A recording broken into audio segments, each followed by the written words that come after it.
యేసునందు విశ్వసించినటువంటి సహోదరి సహోదరులకి gate of ministries వారు అందిస్తున్నటువంటి క్రీస్తు సందేశాలు అనేటువంటి కార్యక్రమాన్ని వీక్షిస్తున్నటువంటి ప్రతి ఒక్కరికి మా యొక్క హృదయపూర్వకమైన ధన్యవాదాలు. ఇప్పుడు ఒక మధుర గీతం తర్వాత డాక్టర్ జాన్ ప్రసాదరావు గారు మనకు ఒక సందేశాన్ని అందించబోతారు. దయచేసి అందరూ వీక్షించాలని కోరుచున్నాం.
మారు మనసు పొందిన క్రొత్తగా విశ్వాసులు మహాబలవంతులుగా, శక్తి గలవారుగా, మహాప్రార్థనాపరులుగా ఉంటారు.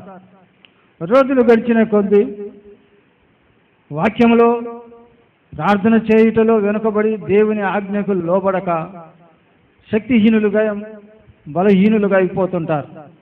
ఇలాంటి వారిని ఈకాబోధులు అంటారు. ఈ దినము ఈకాబోధుల గురించి ధ్యానం చేసుకుందాం. చూడండి, 1 సమూయేలు గ్రంథం 4వ అధ్యాయం 21-22 వచనం చదువుకుందాం.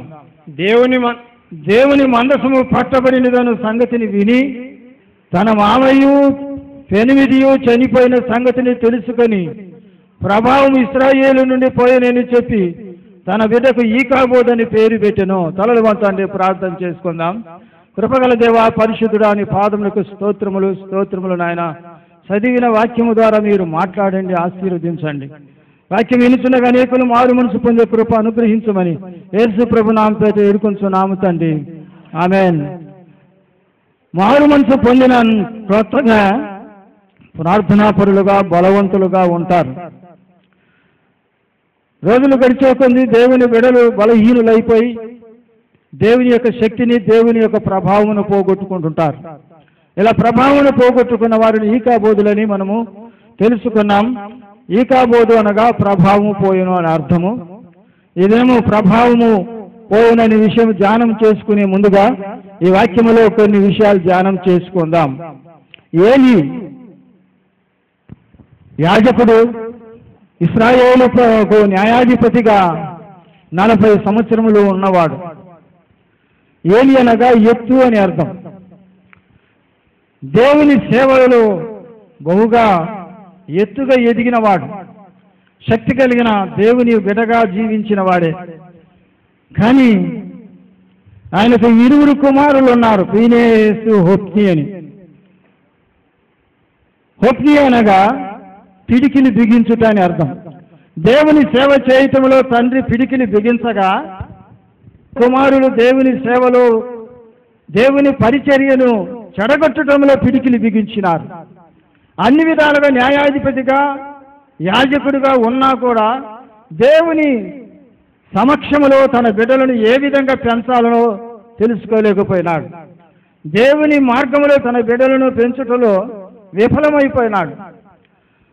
దేవుని సేవకై ముందుకు సాగుతున్న ఏలీ, ఆయన కుమారులు దేవుని యొక్క సేవను భంగపరచుటకు పిడికిలి బిగించినారు. వారు ఎలాంటి వారో చూసుకుందాం. చూడండి, 2వ అధ్యాయము 12వ వచనం చదువుకుందాం. ఏలీ కుమారులు యెహోవాను ఎరుగని వారై మిక్కిలి దుర్మార్గులై ఉండిరి. 2వ అధ్యాయము 12వ వచనం. ఏలీ కుమారులు మిక్కిలి దుర్మార్గులై యెహోవాను ఎరుగని వారై ఉండిరి. దైవ సేవకుని కడుపున పుట్టిన బిడ్డలు ఎలాంటి వారో చూడండి. వారు దేవుని సేవ చేస్తూనే ఉన్నారు కానీ దేవుని ఎరుగని వారు. ఈ లోకంలో అనేకులు సమస్తముని ఎరగగలుగుతారు కానీ దేవుని శక్తిని, దేవుని మహిమని ఎరగలేరు సుమా. అన్నీ ఎరిగిన వారమంటారు, ఆయన మార్గాన్ని తెలుసుకోలేరు, ఆయన సత్యాన్ని తెలుసుకోలేకపోతున్నారు. అందుకని ఈనాడు సృష్టిని పూజిస్తున్నారు కానీ సృష్టికర్తను పూజించలేకపోతున్నారు. ఎందుకనగా దేవుని శక్తిని ఎరుగలేకపోతున్నారు. సమస్తమును ఎరుగుతారు కానీ దేవుని శక్తిని ఎరగలేరు. ఆ విధముగా దేవుని మార్గాన్ని ఎరుగలేకపోయినారు ఈ కుమారులు, ఏలీ కుమారులు. దుర్మార్గులైరి, దేవుని మార్గములో నడవలేకపోయినారు, దేవుని సత్యాన్ని ఎరుగలేకపోయినారు. దుర్మార్గులు అగుటవే కాదు సుమా, వారు ఎలాంటి వారో మరలా చూసుకుందాం. చూడండి, జనులు యెహోవాకు నైవేద్యము చేయుటయందు అసహ్యపడుటకు ఆ యవనులు కారణమైరి. చూడండి, దేవుని సేవ చేస్తున్న దేవుని దాసుని కుమారులే దేవుని మార్గంలో నడవవలసిన వారు. కానీ దేవుని మార్గములోకి వస్తున్న వారికి వేరే మార్గములో పడిపోవటకు వారిని అనేకులు వీరే కారణమైపోయినారు. అంతేకాదు, బలిని నైవేద్యమును అర్పించుటకు వారు ఎలాంటి వారో చూడండి. యెహోవా నైవేద్యమును చేయుట యందును అసహ్యపడుటకు ఆ యవనులు కారణమైరి. ఎంత భయంకరమైన స్థితి చూడండి. దేవుని నైవేద్యాన్ని అర్పించుటకు అనేకులకు దేవుని నైవేద్యం అర్పించాలంటేనే అసహ్యంగా అది మారిపోయింది. ఎందుకంటే వారు చేసే కార్యాలను బట్టి వారే కారణమైపోయినారు. అంతేకాదు సుమా, దేవుని యొక్క ప్రత్యక్ష గుడారములో వస్తూ సేవ చేయటానికి వస్తే స్త్రీలతో శయనించినారు. ఎంత దౌర్భాగ్యమైన స్థితి. దేవుని యొక్క మందిరములోనే, దేవుని సన్నిధిలోనే పాపము చేసే దైవ దాసుని కుమారులు ఆఖరుకు ఇశ్రాయేలు వంశాన్ని మొత్తానికే నాశనానికి కారకులైనారు సుమా. ఇలాంటి స్థితిలో దేవుని ఉగ్రత దిగి వచ్చింది. దేవుని యొక్క ఉగ్రత దిగి వచ్చి దేవుని సన్నిధిలో ఎదగవలసిన వారు దేవునికి దూరమైపోయేటట్లు ఇశ్రాయేలులందరినీ ఆ విధంగా చేయగలిగినారు ఈ కుమారులు. కాబట్టి దేవుని ఉగ్రత దిగి వచ్చింది. ఫిలిష్తీయులతో యుద్ధము ప్రారంభమైపోయింది. ఫిలిష్తీయులతో యుద్ధానికి ప్రారంభమైనప్పుడు దేవుని యొక్క బిడ్డలైన వారికి ఒక వాగ్దానం ఒకటి ఉంది. ఏ మనుషులు నీ ముందు నిలవలేరని ఇశ్రాయేలీయులకు దేవుడు వాగ్దానం చేసి ఉన్నాడు. అలాంటి వాగ్దానం చేసిన చేయబడిన ఇశ్రాయేలీలు ఫిలిష్తీయుల ఎదుట నిలవలేకపోయినారు. ఆ ప్రాలు సున్నతి లేని ఫిలిష్తీయుల ఎదుట నిలవలేక పారిపోయినారు. ఎంత దౌర్భాగ్యం! 4,000 మంది చనిపోయినారు సుమా. అలాంటి 4,000 మంది చనిపోయినప్పుడు దేవుని మందసాన్ని తీసుకొని వస్తే మనం బలవంతులమవుతాము, యుద్ధాన్ని జయించగలుగుతామని వారు దేవుని యొక్క నిబంధన స్థానాన్ని తీసుకొని వచ్చినారు. కానీ దేవుని నిబంధన కూడా సున్నతి లేని ఫిలిష్తీయుల చేత పట్టబడిపోయింది. అయ్యో ఎంత దౌర్భాగ్యం! సున్నతి లేని ఫిలిష్తీయులు దేవుని మందసాన్ని పట్టుకోగలిగినారు. అనగా ఎందుకు పట్టుకోగలిగినారు? దేవుని నిబంధన మందసములో ఉన్న ప్రభావం వెడలిపోయింది, ఇశ్రాయేలున్న శక్తి వెడలిపోయింది, దేవుని ఆత్మ వారిలో నుండి వెడలిపోయింది. కనుకనే ఇశ్రాయేలీలంతా కూడా ఫిలిష్తీయుల ఎదుట నిలవలేక ఇది వరకు 4,000 మంది చనిపోతే నిబంధన మందసం పట్టబడిన తర్వాత 30,000 మంది కాల్బలము హతులైపోయినారు. ఎంత దౌర్భాగ్యమైన స్థితి చూడండి. దేవుని శక్తి కలిగిన వారు, దేవుని సన్నిధిలో నిలవగలిగిన వారు, ఇశ్రాయేలు వంశము దేవుని చేత ఏర్పరచబడిన వారు, ఐగుప్తు దాసత్వములో నుండి బయటికి వచ్చిన వారు, అంత శక్తి కలిగిన వారు ఆఫ్టర్ ఆల్ సున్నతి లేని ఫిలిష్తీయుల ఎదుట నిలవలేక ఆఖరుకు నిబంధన మందసము పట్టబడింది. ఏలీ ఫీనేసులు చనిపోయినారు. ఏలీ ఫీనేసులు చనిపోయిన సంగతి, నిబంధన మందసము పట్టబడిన సంగతి ఏలికి వర్తమానము రాగా మెడ విరిగి చనిపోయాను అని వాక్యం. కుమారుల యొక్క మరణము, దేవుని యొక్క నిబంధన మందసము పట్టబడిన విషయము తెలుసుకొని ఆజానుభావుడు కనుక ఏలి మెడ అలా విరిగి కింద పడి చనిపోయినాడు. మెడ ఇక్కడ విరిచింది ఎవరని మనం ఆలోచన చేసినట్లయితే తన కడుపున పుట్టిన కుమారులే తండ్రి యొక్క మెడను విరిచిన వారు అని చెప్పవచ్చు సమా. దేవుని నిబంధనము పట్టబడిందని తెలిసి, తన భర్త చనిపోయిన సంగతి తెలిసి, తన మామ చనిపోయిన సంగతి తెలిసి ఫీనెహాసు భార్య గర్భవతి అయి కనుపొద్దులై ఉండగా వెంటనే నొప్పులు వచ్చి కుమారుని కన్నది. ఆ కుమారుని చూస్తానే ఆ బిడ్డకు ఈకాబోదని పేరు పెట్టింది. ఈకాబోదని పేరు పెట్టి చనిపోయింది సుమా. అనగా ఇశ్రాయేలీల నుండి ప్రభావము పోయినదని అర్థం. ఎంత దౌర్భాగ్యమైన స్థితి! శక్తి కలిగిన వారు, దేవుని సముఖంలో నిలవగలిగినారు, దేవుని సన్నిధిలో నిలిచిన వారు, అలాంటి వారు శత్రువుల ఎదుట నిలవలేక పారిపోయినారంటే ఎంత దౌర్భాగ్యమో చూడండి. ప్రభావం వారిలో నుండి పోయింది. అందుకని ఈకాబోదని పేరు పెట్టినారు. దేవుని బిడ్డలారా, దేవుని యొక్క వాక్యములో అనేకులు ఈకాబోధులు కూడా ఉన్నారు. వారి గురించి కూడా కొంత ధ్యానం చేసుకుందాం. చూడండి 1 సమూయేలు 16వ అధ్యాయం 14వ వచనం. యెహోవా ఆత్మ సౌలును విడిచిపోయి యెహోవా యొద్ద నుండి దురాత్మ ఒకటి వచ్చి అతను వెరపింపగా సౌలు చేకులు దేవుని యొద్ద నుండి వచ్చిన దురాత్మ ఒకటి నిన్ను వెరపించి ఉన్నది. బాగా గమనించండి. దేవుని చేత అభిషేకించబడిన వాడు సౌలు, శక్తి కలిగిన వాడిగా, బలవంతుడిగా దేవుడు ఆయనను తీర్చినాడు.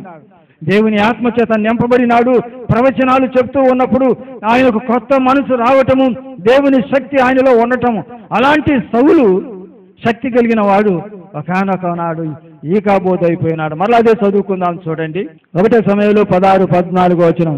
యెహోవా యొద్ద నుండి దురాత్మ ఒకటి వచ్చి యెహోవా యొద్ద నుండి దురాత్మ ఒకటి వచ్చింది. దేవుని ఆత్మ విడిచిపోయింది. దేవుని ఆత్మ విడిచిపోవటానికి కారణం ఏంటిది? దేవుని ఆత్మ విడిచిపోవటానికి ఎప్పుడైతే దేవుని ఆజ్ఞను ధిక్కరిస్తారో, దేవుని చిత్తానుసారంగా నడవకుండా ఎప్పుడైతే దేవుని మార్గమును విడిచిపెడతారో అప్పుడు దేవుని శక్తి, దేవుని ప్రభావం వారిలో నుండి వెడలిపోతుంది సమా. కాబట్టి సౌలు దేవుని మార్గంలో నడుస్తున్నాడు. కానీ ఒకసారి దేవుడు ఒక ఆజ్ఞ ఇచ్చినాడు. అమాలేకీయుల దగ్గరికి వెళ్ళి సమస్తమును సమూలముగా సర్వనాశనం చేయమన్నాడు. కానీ గాడిదలనేమి, గుర్రములనేమి, పశువులనేమి, మనుషులనేమి, పిల్లలనేమి, స్త్రీలను అందరినీ సమూలంగా నాశనం చేయమని దేవుని ఆజ్ఞ ఇస్తే దేవుని ఆజ్ఞను మీరినాడు. అగగు రాజును జీవముతో పట్టుకున్నాడు. బలమైన వాటిని దాచిపెట్టినాడు, బలహీనమైన వాటిని చంపినాడు. దేవుని ఆ మాటను ధిక్కరించినాడు. ఎప్పుడైతే దేవుని ఆజ్ఞకు లోబడక దేవుని ఆజ్ఞను ధిక్కరించినాడో దేవుని యొద్ద నుండి దురాత్మ వచ్చింది. అంటే బాగా గమనించండి. దేవుని ఆత్మ ఉన్నప్పుడు దేవుని యొక్క ప్రవచనాలు చెప్తున్నప్పుడు ఆ ప్రవచనాలు శక్తి కలిగినవై ఆ ప్రవచనాలు నెరవేరుస్తూ ఉంటారు. ఎందుకనగా భూమి ఆకాశంలో గతించిన దేవుని యొక్క మాట పొల్లైనా తప్పిపోదు. కానీ ఎప్పుడైతే దేవుని ఆజ్ఞానుసారంగా నడవకపోతారో దేవుని యొక్క యొద్ద నుండే దురాత్మ వస్తుంది. దురాత్మ చేత నింపబడిన వాడై ఆఖరుకు ఎలాంటి వాడైతే దేవుని మార్గం తొలగిపోయిన వాడైతాడు. ఈ కాబోదు అలాంటి వాని స్థితి ఎలాగుంది? దేవుని సముఖంలో నిలవగలిగిన వాడు, దేవుని సన్నిధిలో నిలిచిన వాడు, అలాంటి గొప్ప సౌలు, కొత్త మనసును కలిగిన వాడు, దేవుని ఆత్మతో నింపబడిన వాడు, దేవుని చేత అభిషేకించబడిన వాడు దురాత్మ పీడితుడైపోయినాడు. ఎప్పుడైతే దురాత్మ అతనికి ఆవరించిందో దేవుని సేవకుడైన దేవుని చేత అభిషేకించబడిన దావీదును ఆ సౌలు ఈటతో పొడవాలని ఆలోచించినాడు. ఈటను విసిరి అతనిని చంపుతాను అని అనుకున్నాడు. ఎందుకు? దేవుని ఆత్మ లేనప్పుడు ఒకరి మీద ఒకరికి ఈర్ష్యలు ద్వేషాలు వస్తాయి. అలాగనే సౌలు దావీదును గురించి స్త్రీలు ఒక పాట పాడినారు. దావీదు 10,000 కొలది, సౌలు 1,000 కొలది శత్రువులను చంపినట్లుగా ఒక పాట పాడగా ఆ పాటని విని దావీదు మీద పగ చూపించినాడు. విషపు చూపు చూపాను. పరిశుద్ధాత్మ ఉన్నప్పుడు ఆ చూపు ప్రేమ కలిగిన చూపు, దేవుని శక్తి కలిగిన చూపు, దయ కలిగిన చూపు ఉంటుంది. కానీ దేవుని ఆత్మ ఎప్పుడైతే ఎడబాసి దురాత్మ వస్తుందో విషపు చూపులు వస్తాయి. అందుకని ఈ రోజుల్లో ద్వేషాలు, పగలు, ఈర్ష్యలు, అసూయలు ఎన్ని ఎందుకు వస్తున్నాయంటే దేవుని ఆత్మ వారి నుంచి వెడలిపోయి దురాత్మ వస్తుంది. సుమా దేవుని బిడ్డలారా, దేవుని ఆత్మతో నింపబడినప్పుడు ఉన్న శక్తి పోయి ఆఖరుకు దావీదు మీదనే ఈట విసరబోయినాడు. ఆఖరుకు తన స్థితి ఏమైందంటే దిక్కులేని సాగు చచ్చినాడు. సుమ యుద్ధ భూమిలో తన కత్తిని నాటుకొని కత్తి మీద పడి ఏ ఈటనైతే విసిరినాడో ఆ ఈటను ఆనుకొని సావు బ్రతుకుల మధ్య ఊగిసలాడినాడు. దిక్కులేని సావు. దేవుని బిడ్డలారా గమనించండి, దేవుని ఆత్మ, దేవుని ప్రభావం పోతే ఎలాంటి వారు ఈ కాబోదులై దేవుని శక్తిని పోగొట్టుకుంటారో చూడండి. ఆ విధముగానే సంసోను విషయము, మనకు టైం లేదు, సంసోను విషయం కూడా ఆయన మహాబలవంతుడు, శక్తి కలిగిన వాడు, దేవుని ఆత్మతో నింపబడిన వాడు. అలాంటి సంసోను దేవుని శక్తి కలిగిన వాడు, దేవుని ఆజ్ఞకు ధిక్కరించినాడు, కామాత్రత కలిగిన వాడైనాడు. సున్నతి లేని ఫిలిష్తీయులను వివాహం చేసుకోవాలనుకున్నాడు. తల్లిదండ్రులకు అయిష్టంగా చేసుకోన్నాడు. అది నాకు ఇష్టమైంది కనుక అంటాడు. ఆఖరుకు దెలీలా చేతిలో పడ్డాడు. దెలీలో చేతిలో పడినాక అన్ని విధాలుగా దేవుని శక్తిని కోల్పోయినాడు. తొడ మీద లాలన చేసి బుజ్జగించి ఆఖరుకు 7 జడలు క్షౌరము చేయబడినాయి. 7 జడలు క్షౌరము చేయబడిన తర్వాత దేవుని ఆత్మ పోయింది. సుమ దేవుని ఆత్మ పోయి ఎడబాసి ఆఖరుకు ఎలాంటి వాడైనంటే దాగోను గుడి చుట్టూ తిరిగి, వేషతో జోడయ్యా, తల బోడయ్యా, కన్నులు లేని కబోదియాయా, దాగోను గుడి చుట్టూ తిరుగుతూ కన్నీటితో ఏడుస్తున్నాడు. అయ్యో ప్రభువా, అయ్యా నన్ను ఒక్కసారి జ్ఞాపకం చేసుకో, ఈ ఒక్కసారి నన్ను ఆశీర్వదించి నీ ఆత్మతో నింపమని ప్రార్థన చేసినాడు. ఈ కాబోదైన తర్వాత ఆ విధంగా సొలొమోను సంగతి చూడండి. కామాతురత గలవాడైపోయినాడు. ఉన్న భార్యలు గాక 700 భార్యలు, 300 ఉపపత్నులు గాక కామాతురత గలవాడై అన్య జనాంగములో వారిని కొందరిని ఉంచుకొనుచు వచ్చినందువలన ఆ స్త్రీలు దేవుని వైపు నుంచి హృదయాన్ని తిప్పేసినాడు. సొలొమోను యొక్క హృదయాన్ని తిప్పేసి, దేవుని ఆత్మతో నింపబడిన వాడు, దేవుని శక్తి కలిగిన సొలొమోను దేవుని శక్తిని పోగొట్టుకున్నాడు. దేవుని శక్తి దేవుని ఆత్మతో నింపబడినప్పుడు, దేవుని మార్గంలో నడిచినప్పుడు ఆయన దేవుని యొక్క మందిరాన్ని నిర్మించినాడు. ఏ చేతులతో దేవుని మందిరాన్ని నిర్మించినాడో ఈ కాబోదైన తర్వాత భార్యల యొక్క ప్రేరేపణ చేత కమేషు దేవతకు, మొలెకు దేవతకు బలిపీఠములు కట్టినాడు భార్యలను సంతోషపెట్టుటకై. ఎంత దౌర్భాగ్యమైన స్థితి! ఈ కాబోదైన తర్వాత ఎలాంటి స్థితిలో చూడండి. అలాంటి వాడు అయిపోయినాడు. దేవుని బిడ్డలారా, ఈ కాబోదులైతే వారి స్థితి ఎలాంటిదో చూడండి. దేవుని శక్తిని, దేవుని ప్రభావాన్ని పోగొట్టుకుంటే విశ్వాసులు ఎందుకు పనికిరారు? పూర్వం ఉన్న స్థితి ఎలాగుందో మనం తెలుసుకోవాలి. తిరిగి మనం జ్ఞాపకం చేసుకొని పడిపోయిన స్థితిని తెలుసుకోవాలి. అందుకనే సంసోను తెలుసుకున్నాడు, దేవా ఈ ఒక్కసారి నన్ను నీ సన్నిధిలో జ్ఞాపకం చేసుకో, ఈ జనులను శిక్షించడానికి నాకు ఈ ఒక్కసారి నన్ను బలపరచు అని ప్రార్థన చేసినాడు. దేవుని ఆత్మను పోగొట్టుకున్న తర్వాత ఆ విధంగా దావీదు కూడా ప్రార్థన చేసినాడు, అయ్యా నీ ఎదుట నేను పాపము చేసినాను, దేవా నీ ఆత్మ నా యొద్ద నుండి తొలగిపోనీయకు, నూతన ఆత్మతో నూతన శక్తితో నన్ను నింపు ప్రభు అని దావీదు కన్నీటితో ప్రార్థన చేసినాడు. దేవుని బిడ్డలారా, వాక్యం విన్న వారులారా, మీలో ఎవరైనా ఈ కాబోదులనే వారు ఉంటే, దేవుని శక్తిని, దేవుని ప్రభావమును, దేవుని ఆత్మను పోగొట్టుకున్న వారైతే కన్నీటితో ప్రార్థన చేయండి. దేవా శక్తి కలిగిన వారము, ఒకప్పుడు దేవుని ఆత్మతో నింపబడిన వారము, దేవుని సన్నిధిలో నిలిచిన బలవంతులము, అలాంటి ఈనాడు మేము దేవుని శక్తిని పోగొట్టుకున్నాము. కారణము దేవా నీ వాక్యమును, నీ కట్టడలను వెనకపోవటం వలన, నీ ఆజ్ఞను అనుసరించకపోవలన ఈ స్థితిలో ఉన్నానని తెలుసుకున్నాము. దేవా అయ్యా ఈ ఒక్కసారి నన్ను బలపరచమని ప్రార్థన చేయండి. సంసోను చేసిన ప్రార్థన, ఆ విధంగా ఇర్మియా కూడా ప్రార్థన చేసినాడు.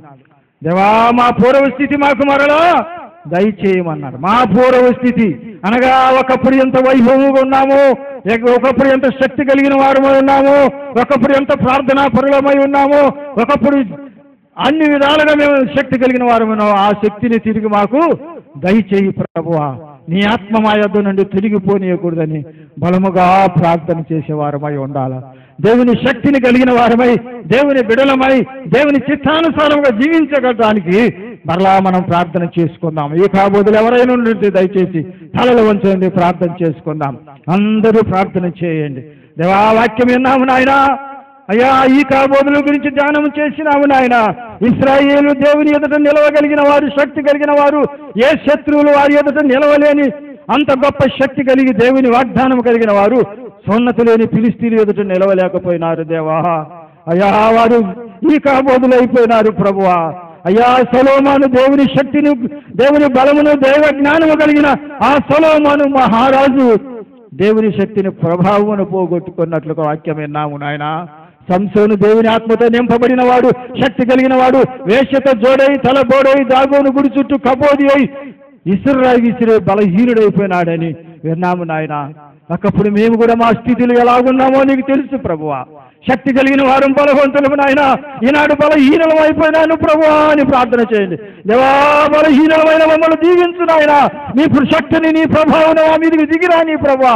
ఒక్కసారి నూతన శక్తితో, నూతన ఆత్మతో, నూతన బలముతో నన్ను నింపు ప్రభువా అని ప్రార్థన చేయండి. ప్రార్థన చేసుకుందాం. కృపగల దేవా మా పరలోకపు తండ్రి, మా పరిశుద్ధుడా, నీ పాదములకు స్తోత్రములు, స్తోత్రములు నాయన. నీ ఆత్మతో నింపండి, నీ శక్తిని, నీ బలమును మాతో నింపండి నాయన. దేవుని ఆత్మను పోగొట్టిన బిడ్డల కొరకు ప్రార్థన చేయించున్నాం, ఈ కాబోదుల కొరకు ప్రార్థన చేయించున్నాం నాయన. బలహీనమైన వాళ్ళు బలపరచు ప్రభువా, శక్తిహీనులమైన మేము బలహీనమైపోయినాం. తిరిగి నీ ఆత్మతో అభిషేకించమని ప్రార్థన చేసి కృప వారికి ప్రసాదించండి. నీ ఆత్మతో అభిషేకించండి. ఎందరైతే వాక్యమని వింటున్నారో ఈ వాక్య ప్రభావం వారిలో హృదయంలోనికి చొచ్చుకొనేటట్లుగా, ఈ కాబోదులైన ప్రతి ఒక్కరూ బలవంతులుగా, శక్తివంతులుగా అయ్యేటట్లుగా నీ పరిశుద్ధాత్మల శక్తి వారికి ప్రసాదించండి. నూతన బలము, నూతన శక్తి, నూతన ఆత్మతో నింపండి నాయన. ఎందరైతే బలహీనులు ఉన్నారో ముట్టండి, స్వస్థపరచమని వేడుకొంటున్నాం. దేవా తండ్రి ఈ ఎపిసోడ్స్కి ఎంతమంది సహాయం చేసినారో తండ్రి, ప్రార్థనా పరులు దేవుని బిడ్డలు ఎంతమంది వారి పిడికిలు విప్పినారో వారిని దీవించి ఆశీర్వదించండి. సంఘాన్ని దీవించండి, ఆశీర్వదించండి. వాక్యం వింటున్న ప్రతి బిడ్డలో రక్షణ ప్రసాదించండి. విశ్వాసులలో బలవంతులుగా తయారు చేయండి. ఏ కాబోదులైన వారు అంతరు కూడా శక్తిని తిరిగి పొందే కృప అనుగ్రహించమని, ఆశీర్వదించమని, చేరిన బిడ్డలందరిపై కృప కుమ్మరించమని యేసు ప్రభు నామముపై వేడుకొంచున్నాము తండ్రి. ఆమేన్. మన తండ్రి అయిన దేవుని ప్రేమ, ప్రభు అయిన యేసుక్రీస్తు కృప, పరిశుద్ధాత్మ అన్యోన్య సహవాసం ప్రభు సన్నిధిలో నిలిచి ఆయన సన్నిధిలో ఎదుగుతున్న బిడ్డలకు ఎప్పుడును ఎల్లప్పుడూ సదాకాలము తోడై ఉండుగాక. ఆమేన్. Praise the Lord. హల్లెలూయా.